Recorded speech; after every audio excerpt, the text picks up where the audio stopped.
Assalamualaikum warahmatullahi wabarakatuh. Bismillahirrahmanirrahim. Alhamdulillahirrabbilalamin. Pada kesempatan kali ini Pak Guru akan memberikan penjelasan mengenai zakat. Jadi kita akan membahas ataupun kita akan berdiskusi tentang pengertian zakat dan ketentuan-ketentuannya. Yang pertama, zakat sendiri berasal dari kata zakah yang artinya suci atau bersih. Jadi zakat itu awal mulanya dari bahasa Arab yang mana memiliki pengertian atau arti bersih atau suci.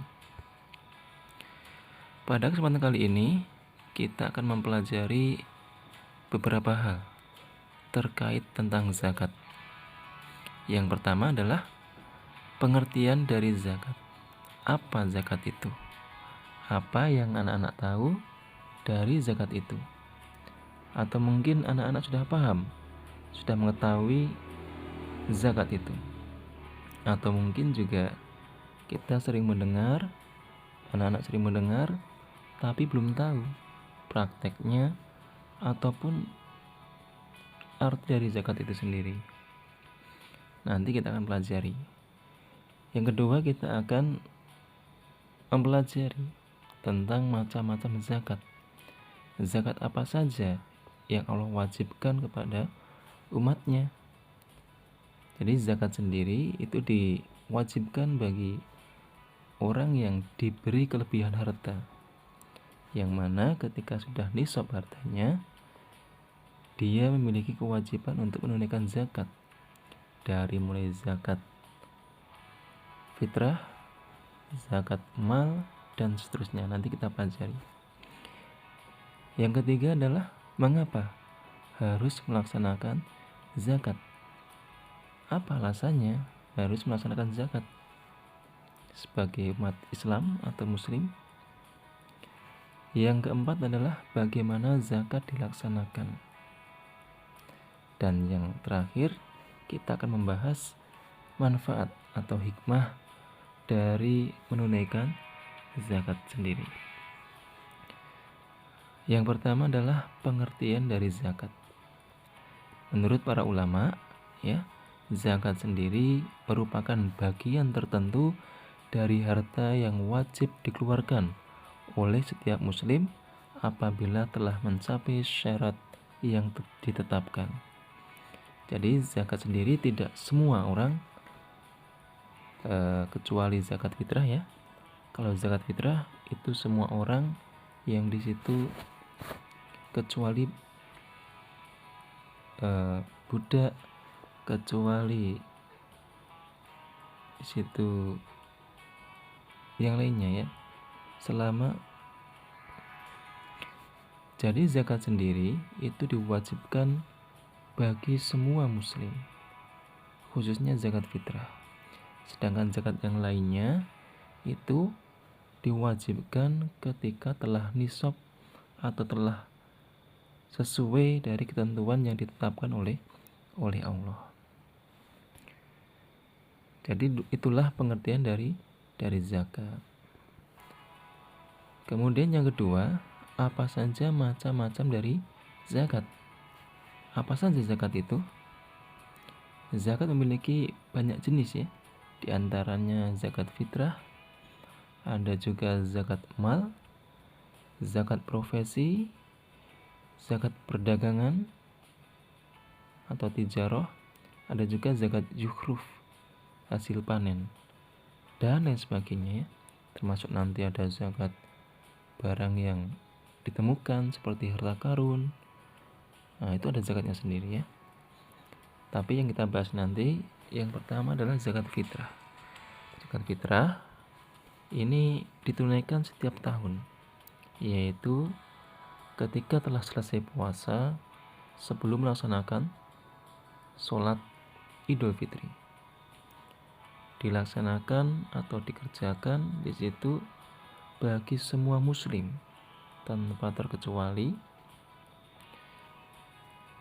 mereka memberikan zakatnya berupa makanan pokok. Apabila makanan pokoknya itu berupa beras ya ataupun nasi, maka zakatnya berupa beras. Namun jika makanan pokoknya berupa jagung ataupun bahan pokok yang lainnya, maka sesuai bahan pokok yang sehari-hari dia makan.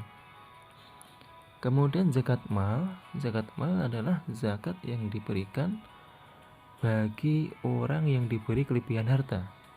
Orang kaya yang hartanya melebihi nisab, maka dia wajib menunaikan zakat, yaitu 2,5% setiap tahunnya dari total harta yang dia miliki. Ya, misalnya A memiliki harta 1 juta, maka dalam kurun satu tahun si A memiliki kewajiban untuk zakat 2,5%, yaitu kira-kira adalah 25.000 ya. Jadi 2,5% dari 100 juta adalah 25.000. Itu adalah zakat mal, termasuk kewajiban bagi muslim yang telah diberikan kemudahan dalam segi harta. Yang berikutnya adalah zakat profesi. Zakat profesi adalah zakat bagi orang atau bagi seseorang yang bekerja kemudian mendapatkan hasil, maka hasil tersebut juga harus disakati, yaitu besarannya 2,5% dari total harta atau dari total penghasilannya. Yang keempat adalah zakat perdagangan. Sebenarnya sama ya, dari mulai zakat fitrah, zakat mal, zakat profesi, zakat perdagangan tidak jauh berbeda. Sama-sama memiliki kewajiban untuk menunaikan zakat. Lanjut. Kemudian mengapa harus melaksanakan zakat? Apakah ada keutamaan dari zakat ataupun ada ancaman dari meninggalkan zakat? Tidak. Jadi zakat sendiri diwajibkan karena zakat merupakan salah satu dari 5 pilar utama atau rukun Islam. Ya. Jadi kewajiban keuangan yang dikenakan kepada umat muslim yang mampu untuk membantu yang membutuhkan. Jadi zakat nanti itu diperuntukkan atau dimanfaatkan untuk beberapa hal, termasuk membantu fakir miskin, kemudian membantu sabilillah, membangun masjid dan sebagainya. Jadi selain zakat itu untuk mensucikan harta, namun zakat itu juga bertujuan untuk berbagi kepada orang yang membutuhkan. Kemudian setelah kita mengetahui manfaat zakat, kita harus tahu bagaimana cara-cara melaksanakan atau dilaksanakannya zakat. Yang pertama adalah menentukan apakah harta kita atau harta seseorang tersebut sudah nisab ya. Sampai sini paham ya? Jadi ditentukan dulu apakah nisab atau belum dari ketentuan yang Allah berikan. Kemudian yang kedua adalah menghitung besaran zakat, yaitu 2%. Yang ketiga adalah melaksanakan pembayaran zakat kepada amil yang telah ditentukan. Atau kalau di Indonesia ada Basnas ya, Badan Amil Zakat Nasional, yang nanti akan disalurkan kepada yang berhak menerimanya. Yang keempat adalah menentukan penerima zakat. Bagi amil memiliki kewajiban untuk membagi kepada siapa saja yang berhak menerima zakat tadi, sehingga zakat yang kita berikan tadi sesuai dengan sasaran, gitu ya anak-anak. Kemudian yang kelima adalah disalurkan kepada yang berhak menerima zakat, yaitu ada 8 golongan: orang fakir, miskin, amil, mu'alaf ya, rikob atau budak sahaya, ghorim, orang yang keberatan hutang, kemudian sabilillah termasuk membangun masjid, sekolah, tempat kesehatan dan lain sebagainya. Kemudian yang terakhir adalah ibnu sabil, orang yang dalam perjalanan yang kehabisan bekal. Itulah beberapa orang yang berhak menerima zakat. Dan yang terakhir adalah manfaat atau hikmah yang diperoleh dari menunaikan zakat. Apa saja? Yang pertama adalah menetapi perintah Allah sebagai muslim. Wa aqimus shalah wa atuz zakah. Jadi anak-anak, Allah telah memerintahkan bagi umatnya, bagi orang Islam, yaitu menunaikan zakat.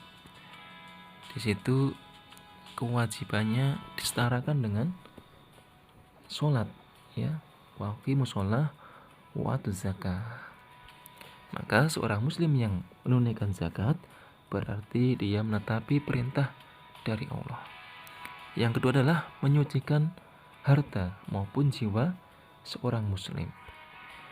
Seorang muslim yang menunaikan zakat berarti dia telah menyucikan atau membersihkan harta maupun jiwanya dari kotoran. Dan yang ketiga adalah bersyukur kepada Allah. Bentuk syukur kepada Allah adalah memberikan sebagian harta yang dimiliki diberikan kepada orang yang tidak mampu. Dan yang terakhir adalah memberikan manfaat bagi penerimanya.